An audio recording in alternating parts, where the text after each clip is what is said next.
Welcome into the Sources Say podcast, your go-to Kentucky basketball podcast on the KSR Podcast Network, presented by our friends at LG&E and KU. Appreciate all that they do, bringing us the heat here. Well, it's probably a little too much heat. We're up at the KS office in Lexington, and it is a steamer up here, Spencer Smith. But we have a lot to talk about. As you know, we've been digging into the possibility of Kentucky adding a 15th and final roster piece, not like kind of setting the expectation of the group is probably going to be, an international edition. Maybe we can explore some of these, reclass options, whatever the case may be. And then over the last week, all hell has broken loose in college basketball to where basically every big name fifth year possibility has jumped onto the scene, trying to become eligible, currently eligible, maybe eligible. It is all of that stuff is an absolute crap show, and we'll talk about the level of crap showness. But kind of a little bit of vindication, I think, Spencer, where we've talked about the need for one more dude potentially on this team, and looking at some of the names that Kentucky is going after for this 15th spot, kind of feels like the Kentucky staff agrees. Yeah, 100%. It's a whole new world that we're living in post court cases in Ohio, Colorado. I think there's one going on in California right now that maybe the Kohler kid's waiting on. The NCAA really needs to clean this up, because everybody's got to be on the same playing field. So you can't have some kids in Ohio being eligible and some, you know what I mean? But it's a whole new world that really needs to get clarified quickly, because we have school starting in the next 2 weeks or so. Classes will start, and then add drop is another week or so. So you've really only got about a 3-week window here, maybe, where you can really sort this out and get some kids in. But it's exciting. I think the heartbeat of BBN is definitely pounding a little bit to see, they're checking KS board every 5 minutes, I'm sure, to see if there's any updates and stuff. So it's a fun time. Yeah. So I think we'll go player by player of the heavy hitters that I think Kentucky fans want to, dig into and know if it's a real possibility that they'll be added to this roster. But I think generally speaking, we need to talk how Kentucky is operating in this absolute chaos, mess, uncertainty of a time where there really aren't rules. There's nothing definitive. There's nothing to say that in 5 minutes there's not going to be another injunction. There's not going to be some other ruling that impacts what their decision is going to be and how they operate. So I have had extensive conversations and really try to dig into all right, obviously I don't think we can nail down any definitive player right this minute as to hey, we're nearing a commitment for this guy. I think it's too early for those conversations, but how are you approaching this?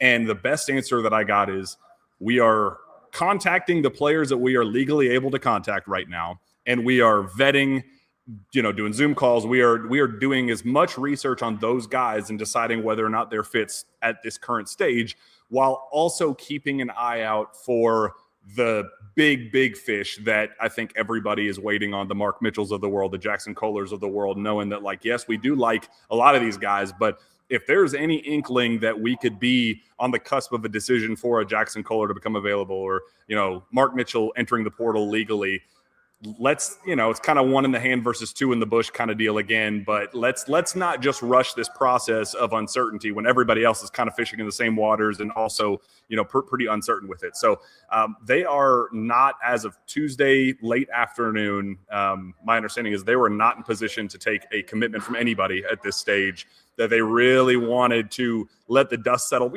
As you said, there's not a lot of time to work with, but don't just take a dude because he's available sitting there right in front of you. Let's hold off. Let's make sure that the available options that we have available are the ones that are available for the season, and then let's go from there, while knowing that there's going to be a risk no matter what. There is a chance that whoever Kentucky adds, whoever any of these teams add, that once we get to the season, we could be 4 or 5 games in, and the NCAA ultimately rules those guys ineligible, and all of this is kind of for nothing. So it's a really tricky territory that I don't want fans to just kind of don't buy into the, every 5-minute updates. There's some new anonymous Twitter account saying, I got a crystal ball in for this guy at 95%. I know with certainty this guy. It's not true.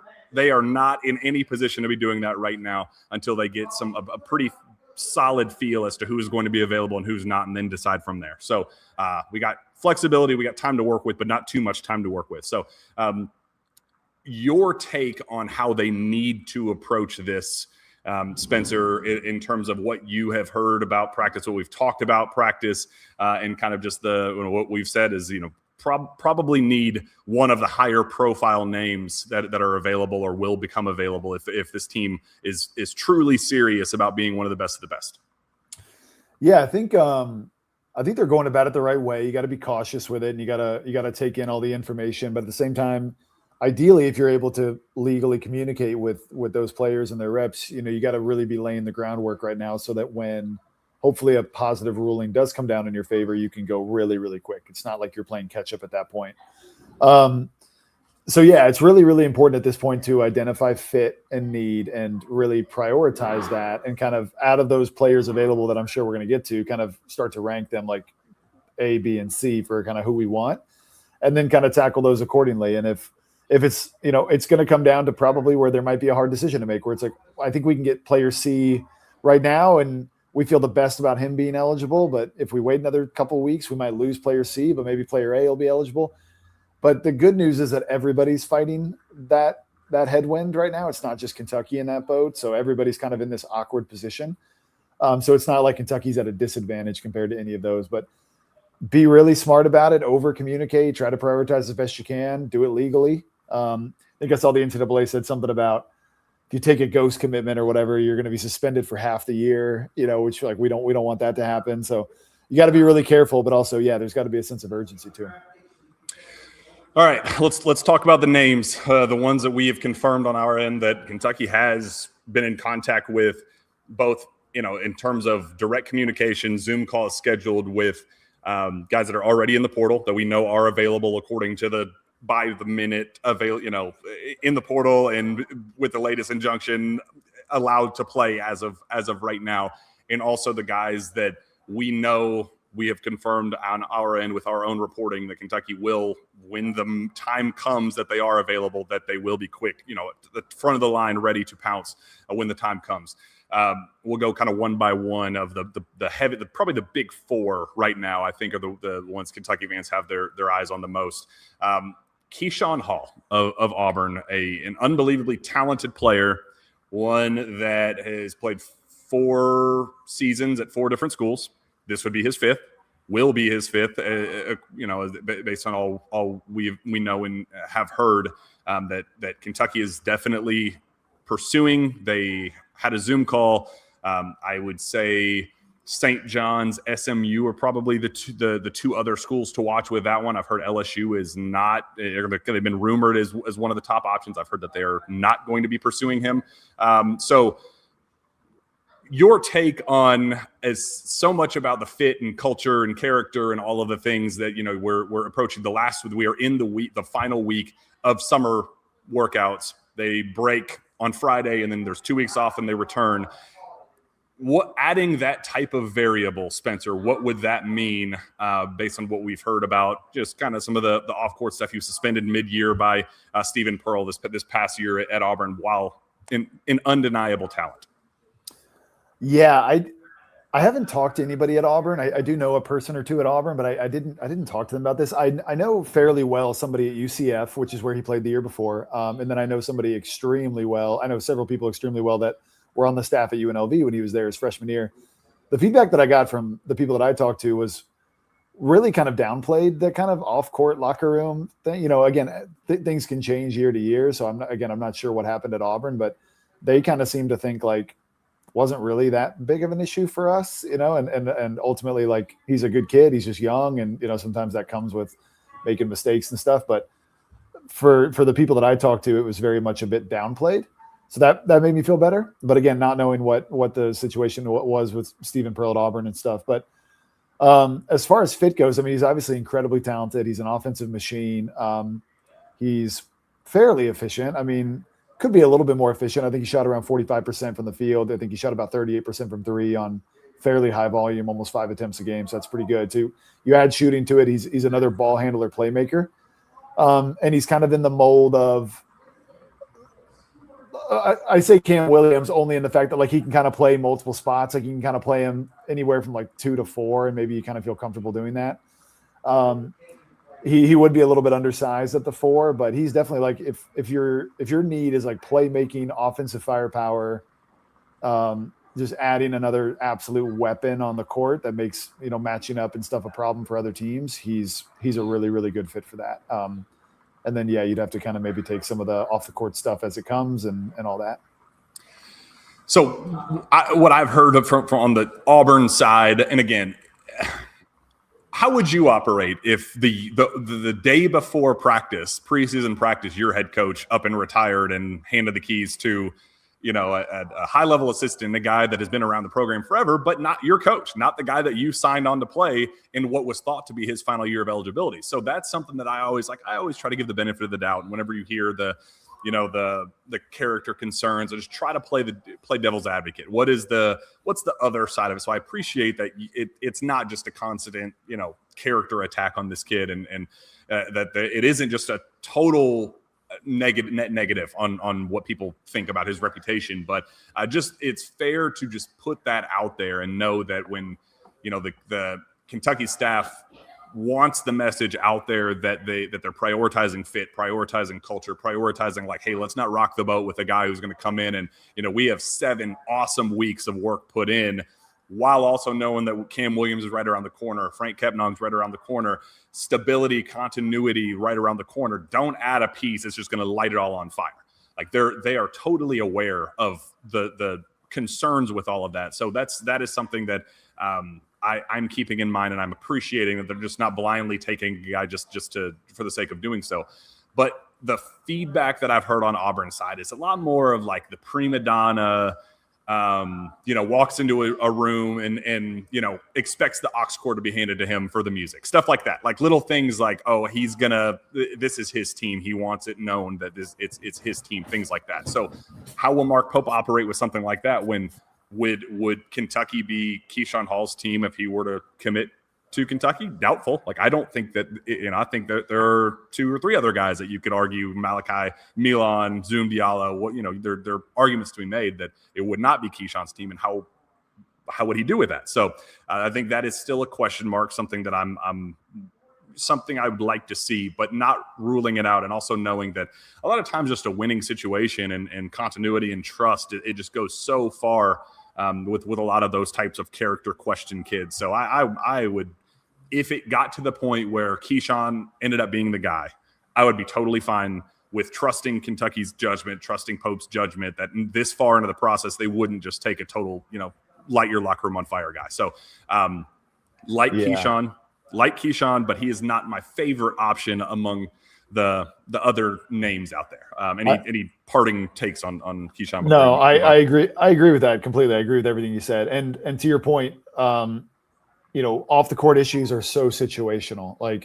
I was in the locker room when we broke the news to the guys that when I was in South Florida that Orlando Antigua had been let go. And I watched those reactions, and those reactions were way more visceral than I would have imagined, because it gets lost in you sometimes. Like these coaches are like father figures to these players. It's like, I signed up to come play for you because I believe in you, and you sold me on a vision, and all of a sudden you're not going to be here.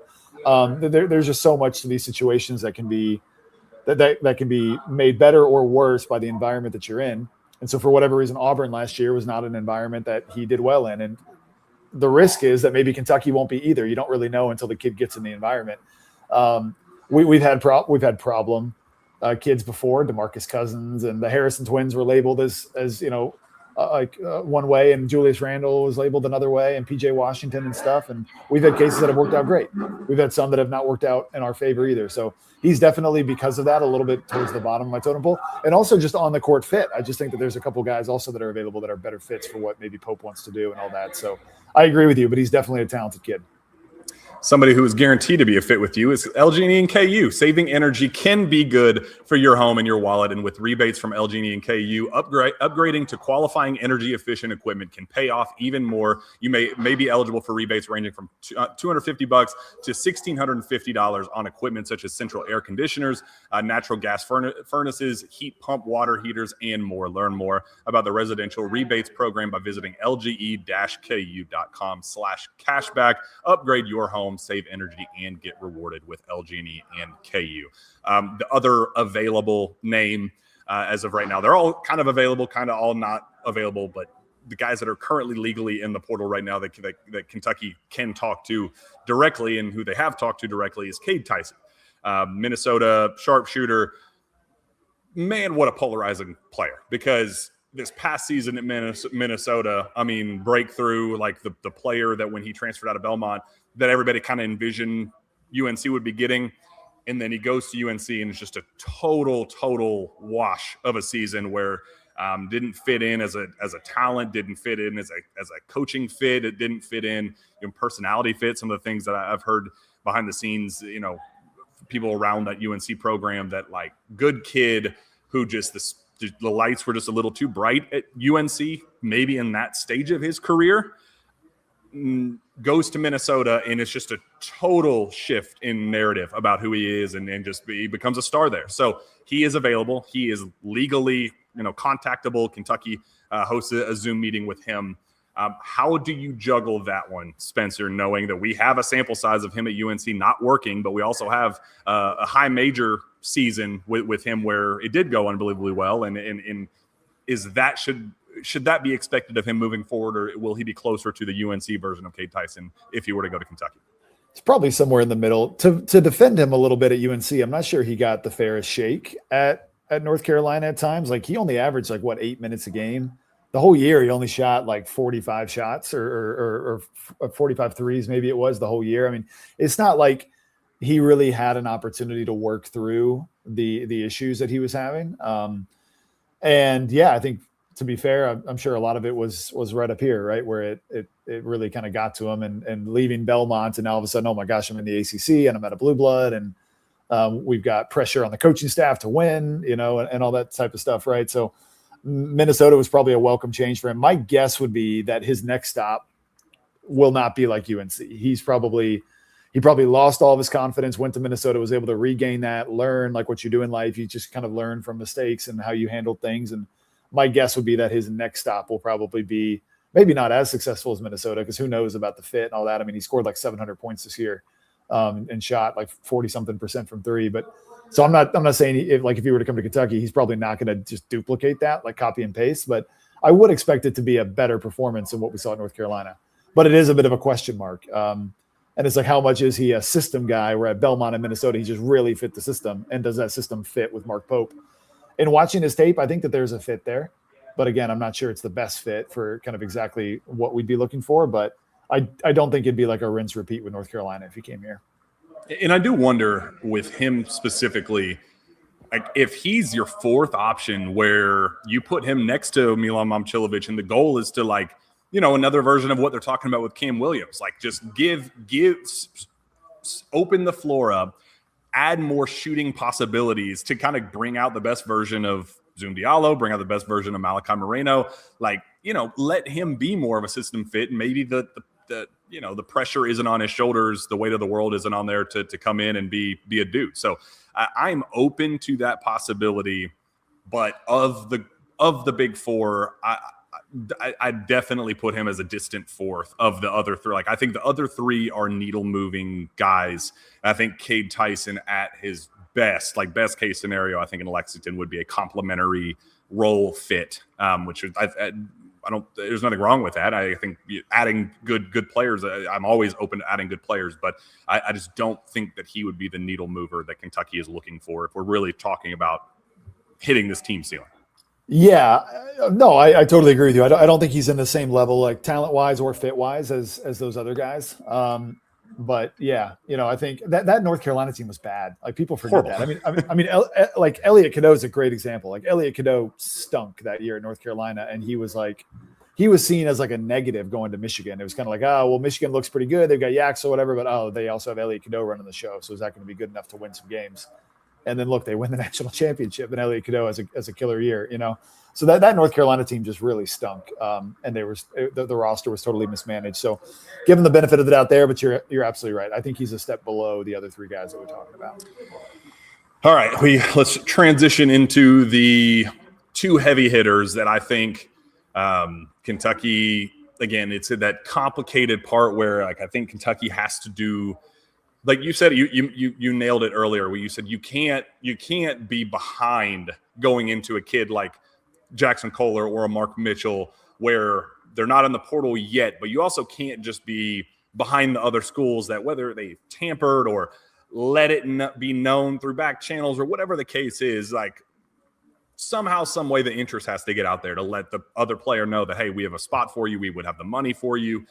If you become available, let's set up a conversation. We got to make that happen. And I know with confidence that has happened with both Jackson Kohler and Mark Mitchell. But I'd say that Jackson Kohler, as of right now, as we're waiting for that California injunction, is probably the most likely immediate talent that will probably be available sooner rather than later. As soon as we get clarity on the California injunction, I'd be stunned if that doesn't eventually go through and he will immediately put his name in the portal. The plan actually was when the Colorado injunction went through, the plan was by Monday morning at noon, he was going to be in the portal and immediately start the recruiting process and then be on a college campus by like Monday. Like he wanted to move forward with this process. So as soon as he's legally allowed to be in that portal and start this recruiting process officially, he's going to move and he's going to move pretty quickly. So Jackson, we can talk about him first.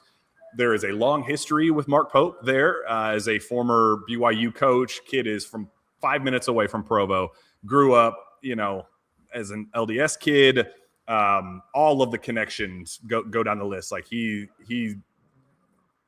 that kid was made to play for BYU, and then he doesn't end up being playing for BYU. So my understanding, talking to folks close to Jackson, is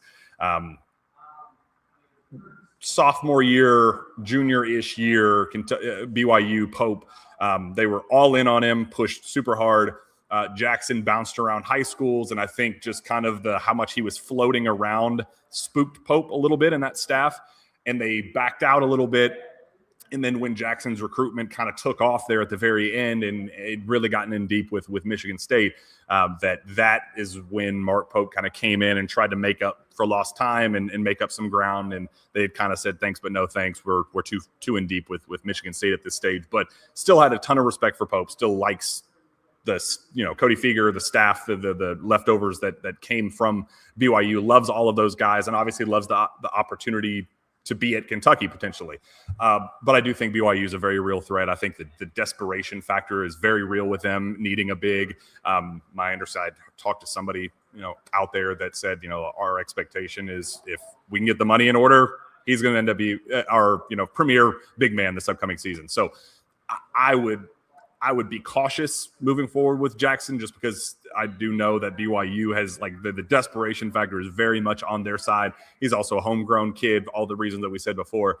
But if BYU isn't the choice, I do think that Kentucky is right there, ready to make a move and probably be able to outpay what BYU is able to at this stage. But I just think it gets funky whenever, as we saw with the Colin Chandler recruitment, when it's an LDS kid, when it's a homegrown kid, they're willing to bring out the paycheck. The checkbook goes a little bit further with local kids sharing their beliefs and culture, identities, and all those things. So I would if when Jackson becomes available, I'd feel pretty strongly that BYU will end up being the choice, but I wouldn't totally rule it out. But awesome, obvious fit for Kentucky if that ends up being a possibility. But in terms of the on-court stuff, what would you think of a Jackson Kohler pairing with what Kentucky has in the front court?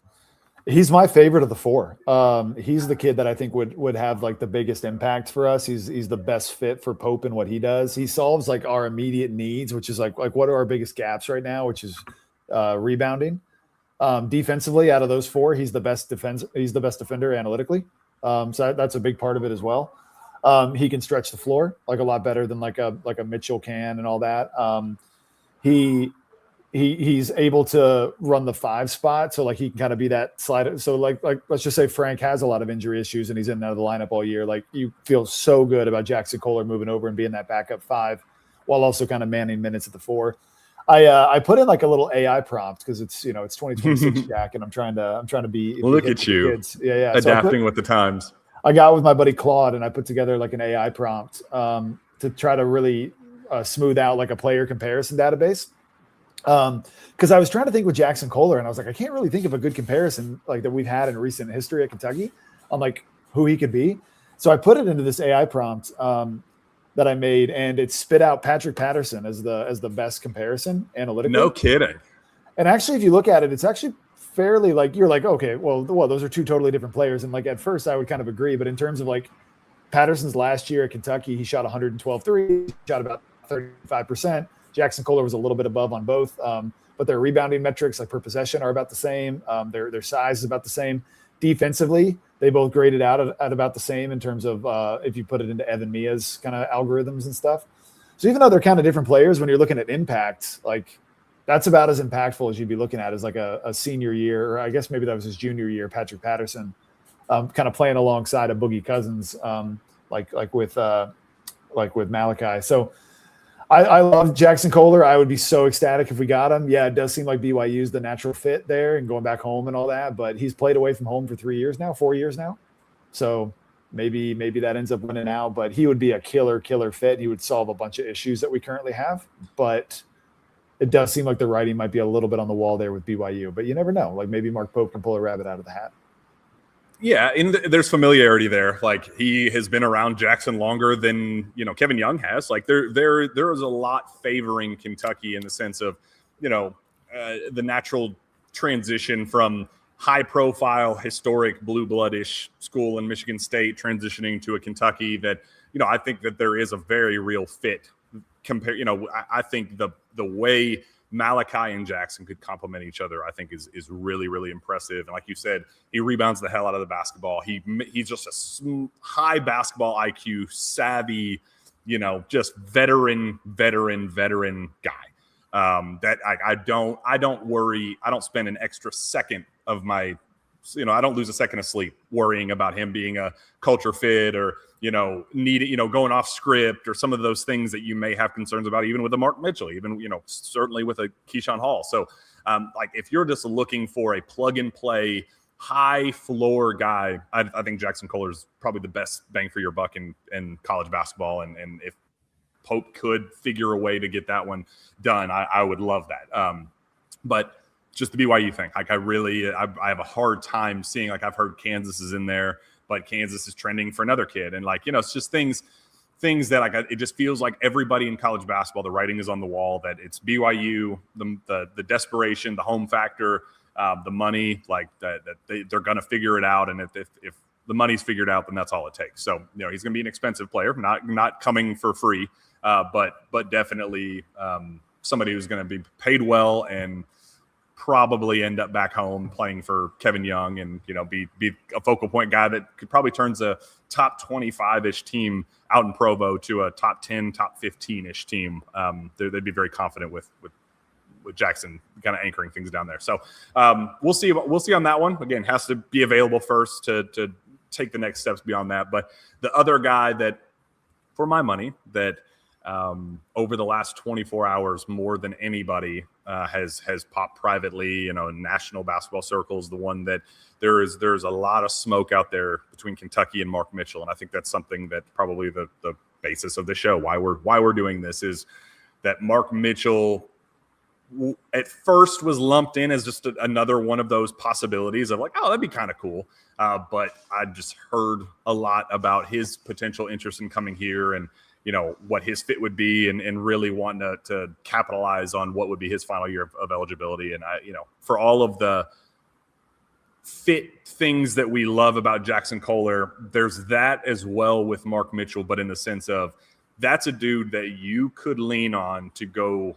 win you a basketball game, to go put the team on your back, to go get a bucket in crunch time, to just do something well. And we saw Kentucky firsthand. He drops 32 on their head in the SEC tournament. Like, that's a dude who could be a high level impact guy as a second team all SEC talent. Like, we know with certainty that he is going to come in and produce at the highest level in this league. So that is one that if you're, maybe Jackson's a better system fit, but in terms of raising your championship ceiling, that I think it's Mark Pope's job to do, I think Mark Mitchell's the guy.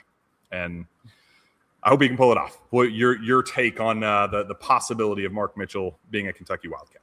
Yeah, I mean, he's killer. He killed us. He killed us twice. I still have Vietnam flashbacks to that SEC tournament game. Like, they wouldn't die. They just refused to die. Please die. Go away, Missouri. You're done. You're done. And he just every response. Drove me crazy. Yeah, he's a guy. Yeah, very different than Jack. Like, Jackson Kohler would raise your floor significantly because he's going to be so consistent. He's going to do the same thing every night. You know what I mean? It's going to be like clockwork with him. And that kind of raises your floor. Like with Mitchell, you get a little bit more of the highs and lows, but you just get a ton of highs. And to your point, exactly, like he's a guy that you can just really lean on and can go win you a game in a way. Like, we haven't had a guy like that, it seems like, in a long time. Even Oscar, like, we couldn't just dump the ball down to Oscar possession after possession and say, hey, Oscar, go win us this game. Like, he did not have the offensive ability to do that.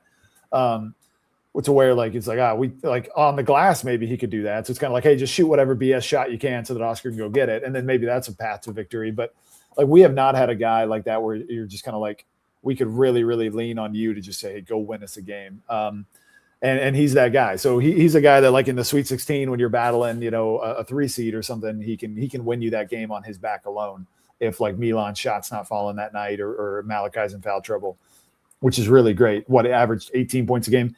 The downside for him is he's not as efficient defensively as Jackson Kohler is, which is crazy because he's got all the tools to be. So maybe that's a scheme thing or a discipline thing, but he's also not nearly as effective of a rebounder. He averaged, I think, just like 5 rebounds a game or something, which for his size is, you'd want to see a little bit more. I put him into my algorithm as well. Not that my algorithm probably has all sorts of issues, but I said compare it to a Kentucky player, and it spat out Julius Randle freshman year. Fits. Yeah, just in terms of usage rate, ISO percentage. Again, a guy that you could just kind of toss it down to in like a long post situation, and he can kind of square up and just make a move and go get you a bucket. They're both left-handed. They're both very physical. Julius was a much better rebounder. Julius averaged like 10 boards a game, so a much more physical rebounder. But maybe maybe Mark Mitchell can kind of get into that. But you're exactly right. Like, he can just go win you a basketball game, and he's a guy who's familiar with the SEC. He's cooked us several times since he's been at Missouri, it feels like. So you would have to feel like if you added Mark Mitchell, you are almost a consensus top 10 team and a very, very trendy Final Four pick that suddenly has a lot of offensive weapons at that 4 spot, that are kind of balancing each other out with McBride and Mitchell. And you've got Njai. You can play Milan there. You can play Cam there. You just become like one of the most versatile front courts in the country. That just, the ceiling on that goes really high. So I'm a huge fan. And that's where I want to kind of take this conversation, because I think that's the natural reaction for this fan base is to say, yes, it sounds great to just add and add and add and add, and let's just, we'll make it work. But how does it work when you have 7 weeks of Ousmane Njai starting at the 4 and clicking in a lot of ways and kind of, having his struggles early on and then seemingly putting it all together to kind of show off like, hey, this could be a starting level guy in the SEC for us. Maybe not an 18-10 guy that Mark Mitchell could be next season in Kentucky, but a guy that you could rely on to be a 10-6 guy. What do you do with the rest of the bunch? Is it do you have to smooth things over with some guys? Like what would it be adding? It's certainly not adding somebody in December or early January for the winter semester for the tail end. They really missed preseason and a lot of the non-conference stuff when we had Michael Moreno on that talked about like you don't understand what kind of impact that makes on a locker room.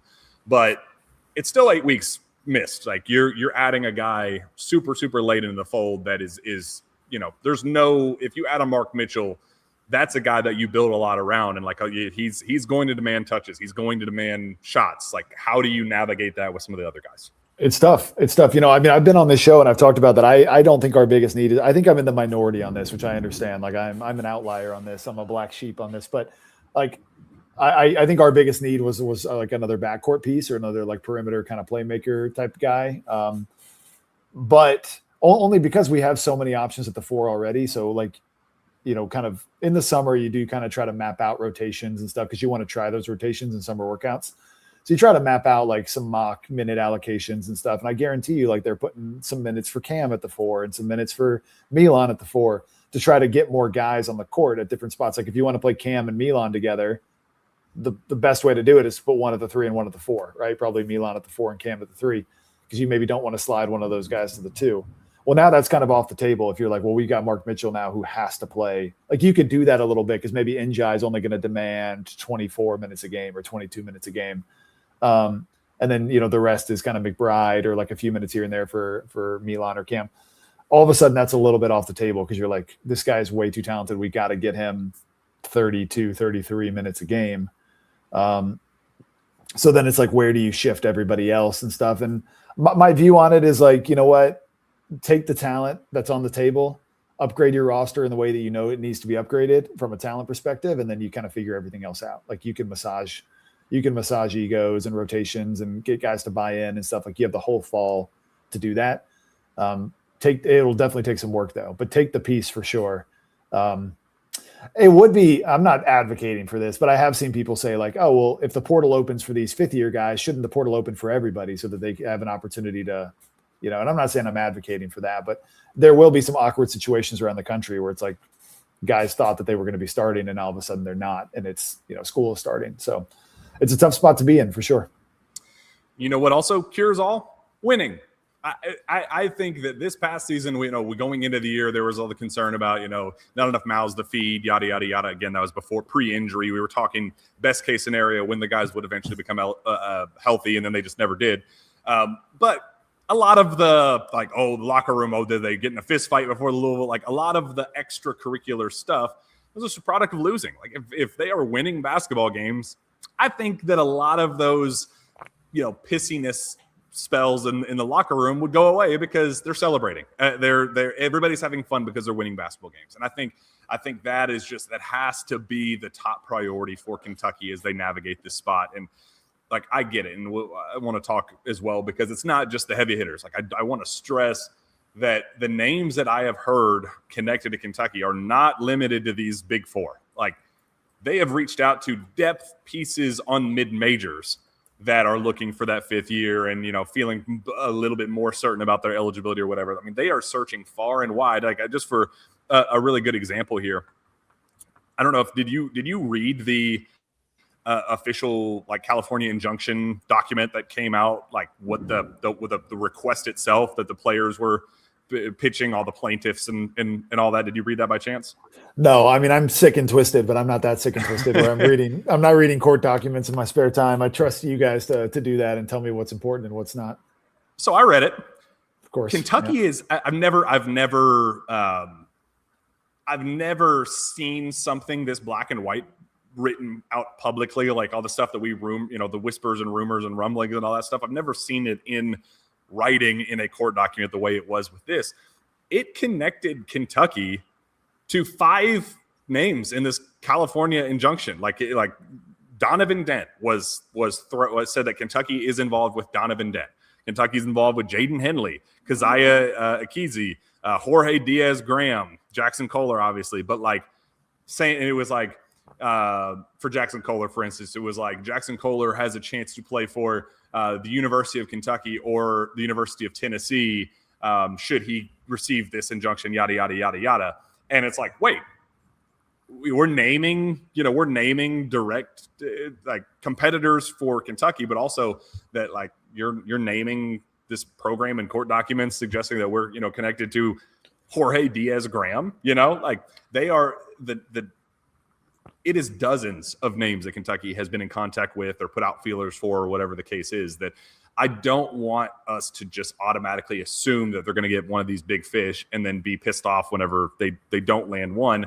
I feel pretty confident they're going to land somebody, that they're going to pursue somebody and pull the trigger on somebody eventually. But there is also the risk factor here, Spencer, of do you commit $4 million to a Mark Mitchell, like just name the price of whatever he would end up costing, and risk that in game 5 he's declared ineligible by the NCAA and then it's just gone. What do you do at that point? So there is kind of like, will they go get a $150,000 guy, $200,000 guy that they think can, an Ansley Almanor or whatever, that they think can impact winning for them, but doesn't come with the financial risk involved as well. That's also something to definitely keep in mind, that we're talking dozens and dozens and dozens. We're talking about the most fun names, but these 4 are not alone in Kentucky's pursuit. And, they want one of the big names. And if I had to put my money on it right now, I'd say that they find a way to land one of them. But like, I'm not certain in the slightest that Kentucky is going to close out with one of those guys. Yeah, you're exactly right. This is where my frustration now with the NCAA is going to lie, because at the end of the day, you have to do what's best for the kids and their families and stuff. You know what I mean? Like if all these court injunctions are saying you're wrong, like this should be allowed, then just continuing to fight against that. And to the point where a kid might, some of these kids are married, so, some of their families come with them or whatever. Some have kids, you know what I mean? Like this is something that impacts not just like a basketball program. These are people's lives. And so I think like it would make me physically sick if the NCAA did like find some loophole in like early December to just say, oh, you guys are ineligible now all of a sudden, when it's like they've moved their families there, they've moved themselves there, they've turned down pro contracts, you know what I mean? And they've done things that have now done irreversible harm to their career, their livelihood.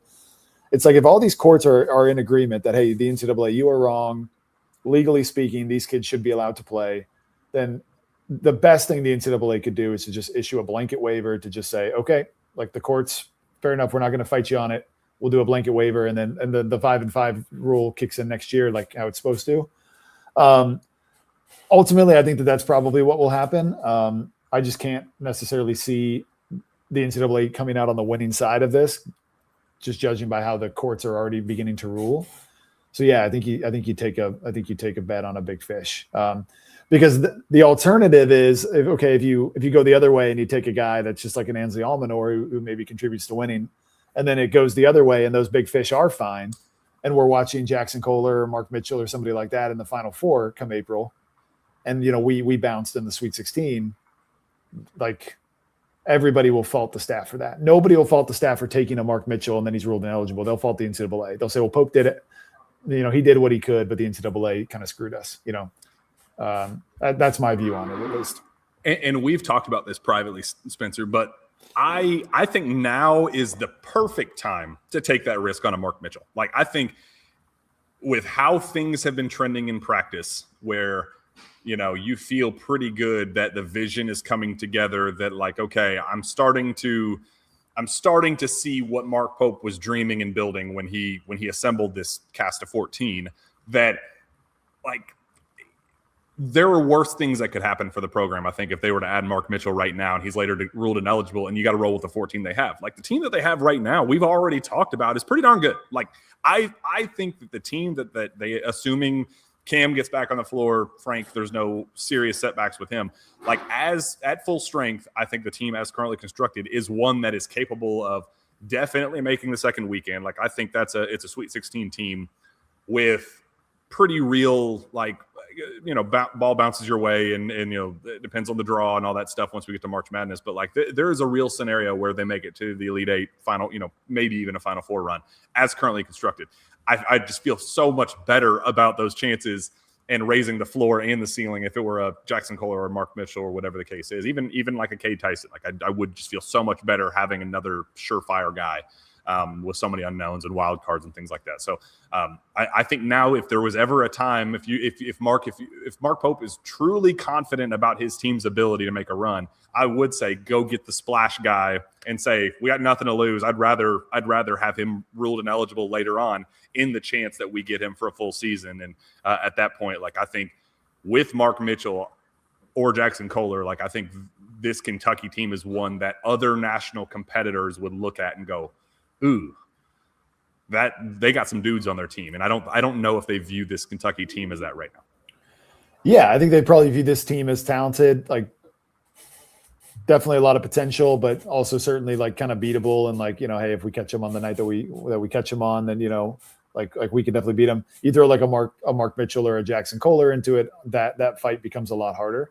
And it definitely becomes a team that becomes a lot more imposing and can beat you in more ways even than, like, right now we don't have a guy that we can just throw the ball down to on the block and say, go get us a bucket. That's a gap that we have right now. Maybe Malachi ends up being that guy, depending on what he's put together this summer or whatever. But like, from what we've seen and what we know, like, nobody on the team right now is like, hey, 3, 4, 5 possessions in a row. Think like Karl Towns, what we did against Notre Dame in the Elite Eight, like just over and over again, we just dumped it down there. We were like, just go get us a bucket. Right. And like, we could do that with, Boogie or Patrick Patterson or different guys like that. We don't have a guy like that. So like a Mark Mitchell just totally changes. Like, it's just another huge weapon in your arsenal that you can now play this way. It's like, okay, shots aren't falling. The zoom action isn't quite working for us. We've done some other stuff and it's not working.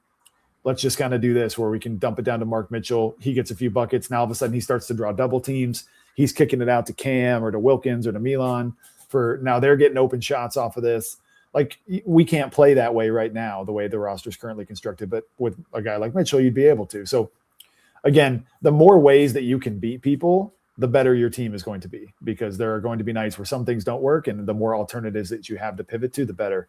And adding an all SEC, I mean, he could be a preseason All-American candidate. I'm not saying he'd be first team or whatever, but like second or third team All-American, he could be like a trendy pick, given he's a nearly 20 point per game scorer, all SEC coming back.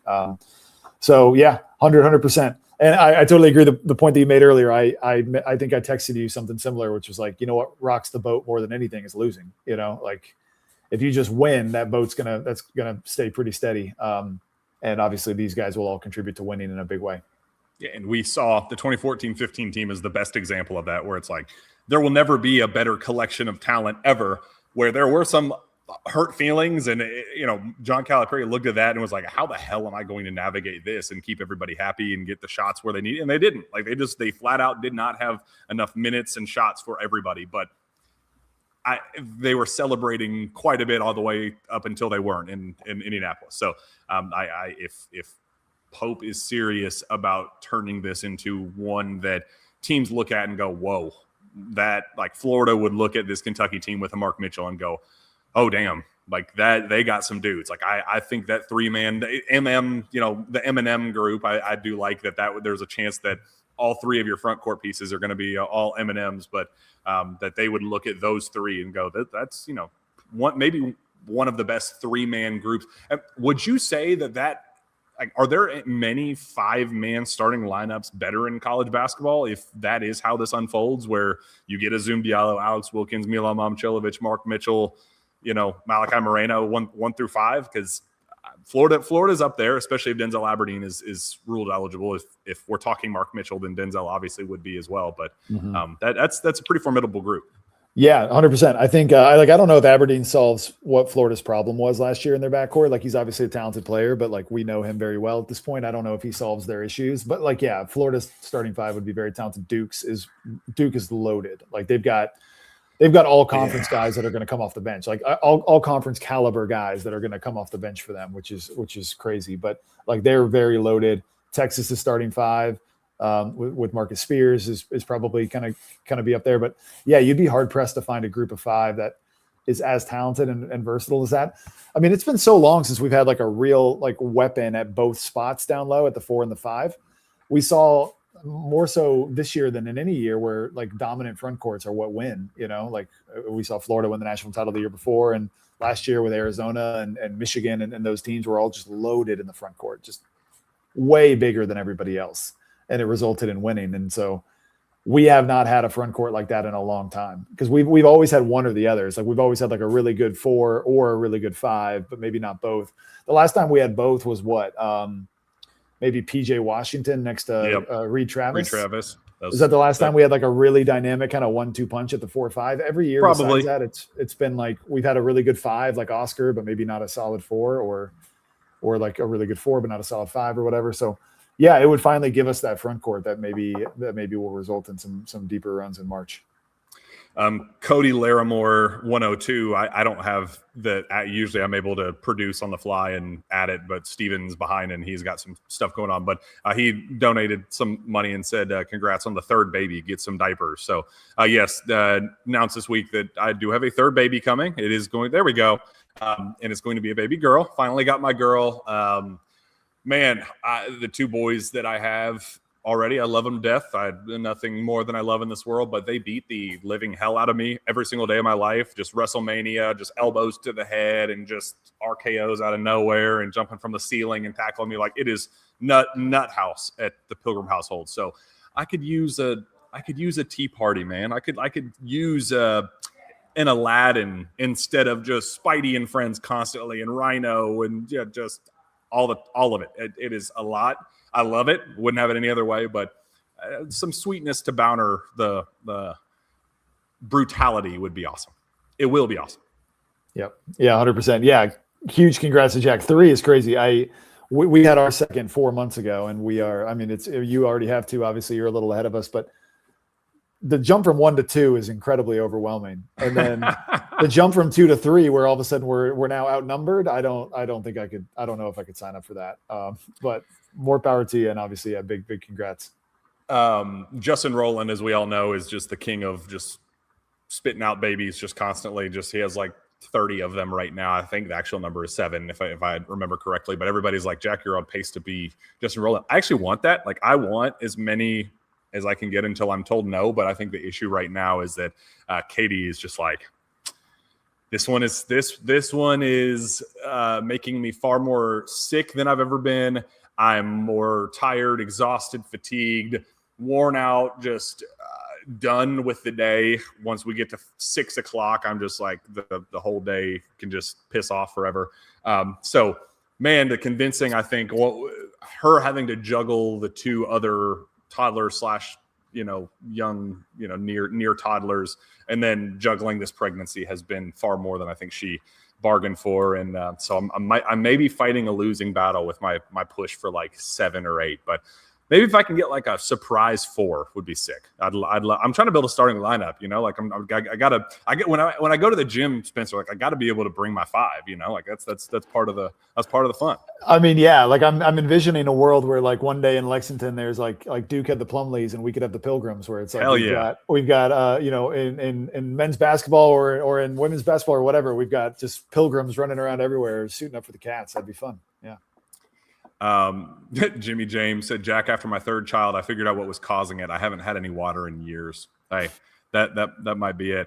All right. Well, let's, any parting takes, anything that you need to get off your chest before we wrap this thing up. We're going to do probably next week, a summer wrap up show. Like hey, what did we learn about this team?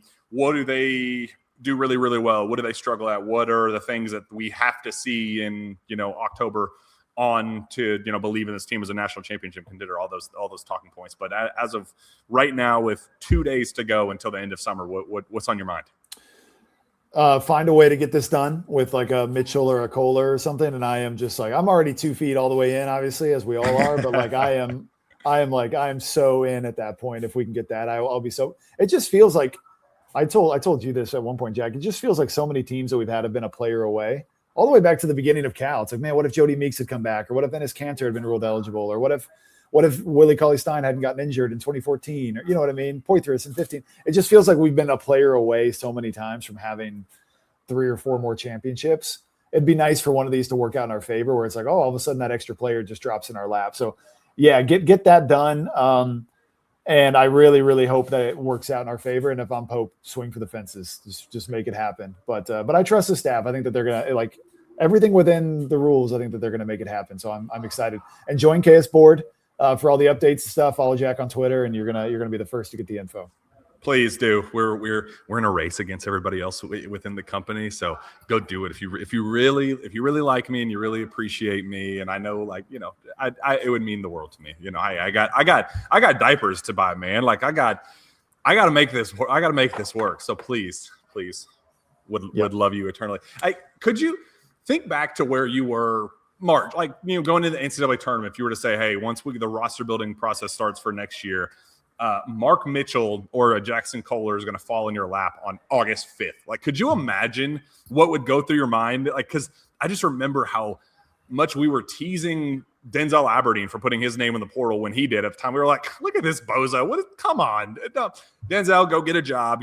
Go overseas and make a ton of money. You don't need to come back and then look at him now. He's like, I put my name in the portal when everybody else, when it wasn't the cool thing to do. And now you guys are worrying about eligibility and I'm not. So, fair point, Denzel. You made the right decision. We all thought you were wrong at the time. So good for you. But I could not have imagined having a Mark Mitchell fall into your lap in August. It's insane. Absolutely insane times we're living in. Yeah, I think I remember vividly after like a day or two after the loss, I was like, you know what stinks is like I'm gonna have to wait until like May, like middle of May, before the roster's even set, and I get excited. If you had told me back then, actually in August it might not still be set, I think I would have had like a heart attack. But it's exciting. It's a good thing. Yeah, it's good problems to have. But yeah, like you could not.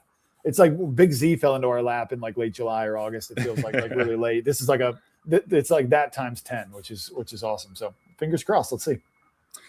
All right, we will wrap up from there and call it a day. There'll be a fun one next week because we do a summer wrap up. But for now, moving parts. Hey, maybe we'll have a show here in the next couple of days breaking out a new commitment. That would be a lot of fun. Hopefully, it's one that doesn't linger on too far into the season. We have to deal with the eligibility angle and all that stuff. But hey, I like that we have something to talk about here on August 5th. That's not just rehashing old ideas or doing like those fun like summer projects of like, let's name the Mount Rushmore of Kentucky point guards. Like, I like having real stuff, tangible news to talk about. So it's a lot of fun. I appreciate, Spencer, you joining me on this little matinee version of Sources Say. We'll once the season starts, we'll try to get back into the normal rhythm of Tuesday nights at 8 p.m. or whatever, and doing that. But until then, for Jack, for Spencer, for Steven behind the camera, make sure you go subscribe to KSR Plus right now. Go do it. Stop what you're doing. Do it right now. 75% off with the fall college football sale. But you can get all your college basketball news, Kentucky basketball news over there, and make sure you're subscribed right here so Steven keeps his job. With that, we will see you next time. Go Cats.